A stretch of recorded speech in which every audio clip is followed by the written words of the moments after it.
So if you want to play as Finn in Star Wars Battlefront 2 in 2025, these can be the star cards I recommend. So his first card, In Charge, I'd literally keep this on at all times. I don't care what game mode you're in. This gives his other ability with his pistol, the Undercover Team ability, an extra damage reduction. So basically, you're going to have Big Deal, which is the damage reduction ability, and this one's going to become a damage reduction ability as long as you stay alive and get kills or damage with to villains.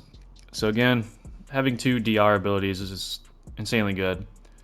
That's kind of what makes Finn so great, is having a team that has all that damage reduction, ability cooldown, things like that is going to make them seem unkillable. So always keep that on. Beacon of Hope, Trooper mode's not too bad. HUV, you really don't need this because your teammates should always be pretty close to you in the first place. But yeah, this does make the radius pretty nice. So if you want to do this in Trooper modes, you can. Honestly, I feel like his best Trooper mode setup, if you want to go with no more running, it's great. It does actually give you the 12 damage instantly. You don't actually need to have 3 kills with Deadeye. It's a bugged card. But this one is also really good, so you can have Big Deal more often. Finn is kind of that teammate booster, so if you want to just go all out support or you want to be able to do a little bit more damage, it's really up to you. For me personally, in Trooper mode, something like this is probably going to do more for you. You're going to keep you alive more because your teammates should be helping you out and doing a lot of the damage, and you're going to be basically unkillable if they're all together. So this is what I'd recommend for Trooper modes. But if you want to do some different HEV, no more running is definitely good. Just because of 12 damage on each shot can definitely help you take out Palpatines or Bobas, things like that with Deadeye. As far as Come Get It, this one's actually decent as well. Finish has a lot of great cards in my opinion. Scoring a headshot with Big Deal will extend its duration. Obviously in HEV isn't the greatest, but in Troop mode you can get headshots pretty easily. 15% duration is not bad per headshot, so as long as you keep shooting in the head, it's going to keep going. This one is also really not that great to me. 5 seconds of extra wall hacks pretty much.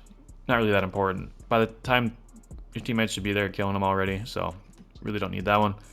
Stay Calm. True modes, this is not bad because obviously if you're playing against Sabers and HEV, they can just block the ability, and you're not going to get too many kills overall with Deadeye. It isn't insane damage. Like obviously if you catch someone low, it's going to kill them.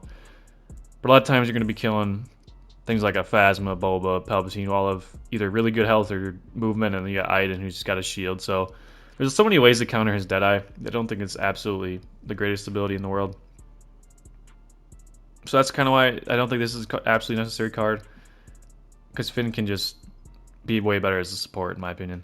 So 1 resistance, this is another great one. Even in HEV, because you only need 3 allies affected, it is really nice because you get the ability basically halfway to cooldown by the time it's over. So you can kind of just swap between the pistol and this ability to keep getting damage reduction from this one, and then swap back to Big Deal, which also gives you a different set of damage reduction. So that's why I think that one's basically always must have, even in troop modes. It's super great. Never Going Back. This one is pretty nice too in troop mode, just because you can keep that damage reduction ability going for that ability if you keep getting kills. But again, the pistol honestly doesn't do a ton of damage. If you headshot, it's pretty nice, but overall the pistol's kind of weak, and you got to know what you're doing with it. So I don't think this is super good either. And by the time your other ability's done, you should be able to use 1 resistance again, so you don't really need this either. And obviously, Race to do one thing, makes his larger lock-on radius with his Deadeye. It is nice, but it isn't absolutely necessary by any means. I don't think it's that great compared to other cards. So as far as HEV, if you want to use something like this, you definitely can. And again, so Deadeye, if you don't really care about the damage, because Deadeye a lot of times can be counted in HEV, you can always throw on something else. If you want to throw on something like I can do this just to see through walls on smaller maps, you can definitely do that. If you want to just have the larger radius, your teammates can move around. Obviously, that's nice as well. It just really depends on what you want, because he's really 2 cards that you only actually need are these 2 in HEV. The rest of them are just, the last one's up to you. It really doesn't matter. It's all up to preference, so that's why I say I just throw this one on, because there's not really much else to pick from. But as far as troop modes, if you want to do these 3, it makes Finn so much better with the Big Deal ability. Just helping out so many more teammates. And obviously, if you go against a team of teammates with a Finn, they're going to be tanky. They're going to have their abilities. Going to have unlimited blaster cooldown. So he's just insane when he has a group of even friendly troopers by him. So overall, I think this is my favorite 3 for troop modes. And then for HV, I just swapped to this. But again, Finn has so many great cards. If you have a different opinion on it, there's nothing wrong with that. So yeah, hopefully this helps some of you guys out. And thanks for watching.